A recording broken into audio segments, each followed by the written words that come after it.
Hello guys, welcome back to my YouTube channel. आज की video में हम लोग बात करने वाले हैं लीड कोड का एक प्रॉब्लम है 199। इस प्रॉब्लम में क्या है, रोटेट एरे। प्रॉब्लम का नाम है कि हमें एक एरे दिया है नम्स, जिसकी एक वेरिएबल में इसको है।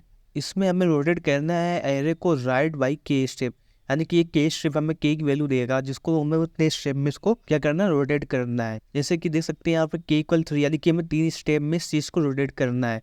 और ये हमारा कुछ एरे है जो यहाँ पे दिया गया नम्स में। अब देखो के इक्वल स्टेप 1 में क्या किया इसने, हमें क्या करना है, राइट की तरफ करना है, यानी कि जो लास्ट एलिमेंट है राइट में देखते हैं 7। तो इस 7 को हमें करेगा 3, पहले स्टेप में क्या आएगा, 7 आएगा फर्स्ट पे, क्योंकि हमें क्या करना है, इसको रोटेट करना है। तो रोटेट किया, 7 को आया यहाँ पे, और 1 क्या हो गया, हमारा आगे शिफ्ट हो गया। फिर उसके बाद बचा के लास्ट एलिमेंट हमारे यहाँ पे क्या है, 6 है। 6 के बाद फिर हमारा रोटेट होगा, 6 आएगा सबसे आगे, उसके बाद 7, फिर उसके बाद 1 से 5 चलेगा। फिर लास्ट एलिमेंट बचा हमारा 5।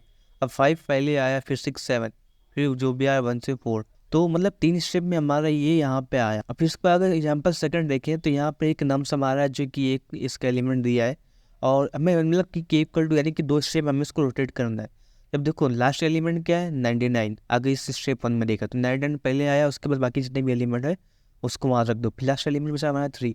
सेकंड स्टेप में क्या आएगा, 99 से पहले 3 आएगा, उसके बाद जो भी हमारे एलिमेंट बचे। तो ये हमारे इसको रोटेट करना है। अगर हम इसके और नीचे जाएंगे ना, तो यहाँ पे इसका कुछ ये देख सकते हैं फॉलोअप क्या लिखा है, लेकिन कम से कम 3 इसके डिफरेंट सॉल्यूशन है सॉल्व करने के तरीके जो है। जो इसकी हमें क्या करना है, इसमें स्पेस, जो एक्स्ट्रा स्पेस है ना, उसकी कॉम्प्लेक्सिटी ऑर्डर ऑफ 1 होना चाहिए। तो इसके लिए अप्रोच क्या कर सकते हैं, अब वो 3 कौन कौन से हो सकते हैं पहले वो देख। तो हमें लॉजिक क्या बनाना है, सबसे पहले ये इसको प्रॉब्लम को हमें अप्रोच को देखना पड़ेगा कि इसको करते कैसे हैं। अब अप्रोच क्या है, इसमें 3 स्टेप में करना है, इसके कितने पॉसिबल हो सकते हैं। तो जैसे कि यहाँ पे हम लोग देख सकते हैं, यहाँ पे कुछ एरे है। अब उस एरे में क्या कर रहा है, हर एक एलिमेंट को आगे वो शिफ्ट कर रहा है, और जो लास्ट एलिमेंट है फर्स्ट इंडेक्सिंग और जीरो इंडेक्सिंग पे ला रहा है। और के इक्वल क्या है 2, यानी कि 2 स्टेप में चलना है।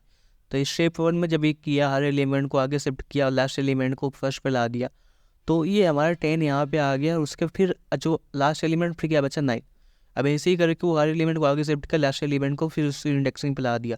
तो ये हमारा 2 स्टेप में जो भी एरे बना वो हमारा यहाँ पे आ गया। तो ये भी सिंपल है। इसमें टाइम कॉम्प्लेक्सिटी क्या है, ऑर्डर ऑफ n इंटू के, और स्पेस कॉम्प्लेक्सिटी ऑर्डर ऑफ 1। जैसे ये इमेज है, इसमें क्या है, एक एरे है ओके, जिसमें हमारा ये एरे का एलिमेंट है, और एक हमारा क्या है, टेम्प्रेरी, एक टेम्प्रेरी एलिमेंट लेते हैं, जिसमें हम क्या करते हैं 9 और 10 एक अलग टेम्प्रेरी एलिमेंट में इसको रखते हैं। फिर जो उसके बाद जो भी 1 से 8 तक बचा उसको अलग लेते हैं एरे में, और दोनों को फिर क्या करते हैं, मर्ज कर दो। तो देखो जब इसको मर्ज करेंगे, हमारा जो स्पेस कॉम्प्लेक्सिटी क्या होगा, ऑर्डर ऑफ n।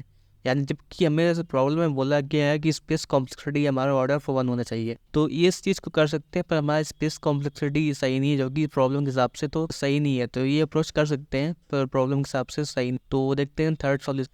हम देखो यहाँ पर अगर देखें तो ये हमारा कुछ एरे है, ठीक। और इसमें जब हम सारे मतलब जो भी एलिमेंट सारे रिवर्स कर दिए, और जब सारे रिवर्स किए तो हमारा ये हो गया। अब उसके बाद क्या करते हैं, जो हमारा के है उस के के बाद जितने एलिमेंट है उसको रिवर्स करते हैं। अब देखो यहाँ पे जब हमारा के था, अब यहाँ पे जब सारे एलिमेंट रिवर्स किए तो ये कुछ ऐसा बना, 10 9 8 7 6 5 4 3 2 1। अब जब हम के तक इसको रहने देते हैं और के आगे से फिर रिवर्स कर देते हैं, फिर हमारा बन के क्या आ गया, वही आ गया। तो सिंपल अप्रोच तो यही लग रहा है, मतलब सबसे ईजी भी है और सवाल के हिसाब से भी सही है, क्योंकि इसमें जो टाइम कॉम्प्लेक्सिटी है ऑर्डर ऑफ n है, और जो स्पेस कॉम्प्लेक्सिटी है हमारा ऑर्डर ऑफ 1 भी है, क्योंकि स्पेस कॉम्प्लेक्सिटी हमारा उतना ही ले रहा है जो ऑर्डर ऑफ 1 था। इसमें हमें ज़्यादा स्पेस की ज़रूरत ही नहीं पड़ रही है, तो हमारे लिए बेस्ट है, प्रॉब्लम के हिसाब से भी सही रहा है। तो हम लोग कौन से अप्रोच उसमें चूज़ करेंगे प्रॉब्लम में, थर्ड। तो इसको चलो कोड करके देखते हैं। इसको यहाँ पे कोड करते हैं। अब यहाँ पे मैंने कोड कर दिया। अब इस कोड को समझ, जो हमारी सबसे पहली लाइन है, यहाँ पे मैंने एक रिवर्स नाम का एक जिसमें हमारा क्या है, एक तो एरे है, उसके बाद फिर स्टार्टिंग है, अब एंडिंग है। अब हमने क्या कर दिया, एक वाइल लूप का यूज़ कर लिया, यानी कि जब तक हमारा स्टार्ट एंडिंग के इक्वल या उससे कम ना हो तब तक हमारा क्या करेगा, लूप भी चलता रहेगा। अब स्वैपिंग का मैंने किया है। स्वैपिंग क्यों किया, कि हमें रिवर्स करना है। तो रिवर्स के लिए मैंने एक टेम्प्रेरी वेरिएबल लिया है, जिसमें क्या किया है कि स्टार्टिंग को लास्ट किया है। अगर ये देखें तो इसमें क्या कर रहे हैं, इसमें जो लास्ट एलिमेंट था 10, इसको 1 पे ला रहे हैं, 1 को 10 पे ला रहे हैं, और 9 को 2 पे ला रहे हैं, और 2 को 9 पे ला रहे हैं। तो ये चीज़ हम इसमें कर रहे हैं। तो उसके लिए मैंने क्या किया, एक टेम्प्रेरी में जो स्टार्टिंग था उसको इसमें स्टोर कर लिया, और उसके बाद फिर जो हमारा नाम सा स्टार्ट, यानी कि जो भी जो स्टार्टिंग है उसको किसके इक्वल कर दिया, एंडिंग इक्वल कर दिया। जो हमारा लास्ट इंडेक्सिंग का एलिमेंट है उसके स्टार्टिंग इंडेक्सिंग को एलिमेंट को उसको इक्वल कर दिया। और उसके बाद फिर क्या किया, जो हमारा लास्ट इंडेक्सिंग था उसको टेम्प यानी कि जो हमें स्टार्टिंग था उसको वहाँ पे स्वैप कर दिया उसको यूज़ करके। अब उसके बाद फिर क्या करना है हमें कि इंडेक्सिंग को आगे भी तो चलना है, हर एलिमेंट को आगे चलते रहना है और स्वैप करते रहना है। तो उसके लिए हमने स्टार्ट को क्या कर दिया, इंक्रीमेंट कर दिया और एंड को डिक्रीमेंट कर दिया। ये हमारा क्या करेगा, यहाँ पे स्वैपिंग करने का काम कर, स्वैपिंग यहाँ पे करेगा। अब उसके बाद फिर हमने क्या किया, एक रिकर्जन कॉल किया है जो हमने रोटेट था यहाँ पे। अब इसमें क्या किया, एक तो पहले हमने इसका लेंथ देख चेक कर लिया। अब ये के इक्वल के मॉडल एन, इसका मतलब क्या है, इसका मतलब ये है कि जो भी हमारे के की वैल्यू होगा वो एरे के रेंज में होना चाहिए। तो एरे के रेंज में होने के लिए हमने इसको यहाँ पे के इक्वल के मॉडुलस एन किया है। और उसके बाद फिर क्या किया हमने, रिकर्जन कॉल कर दिया। अब रिकर्जन जब कॉल किया तो क्या करेगा, ये सारे एलिमेंट यानी कि जो 0 से n तक है वो सारे एलिमेंट को क्या कर देगा, स्वैप कर देगा। तो ये एंटायर एलिमेंट को क्या कर देगा, स्वैप कर देगा।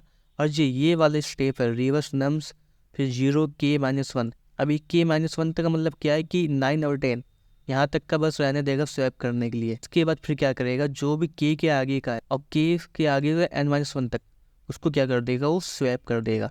तो ये हमारा पूरा प्रॉपर बन के आ जाएगा ये आउट। तो इसको रन करा के देखते हैं पे क्या एरर दे रहा है।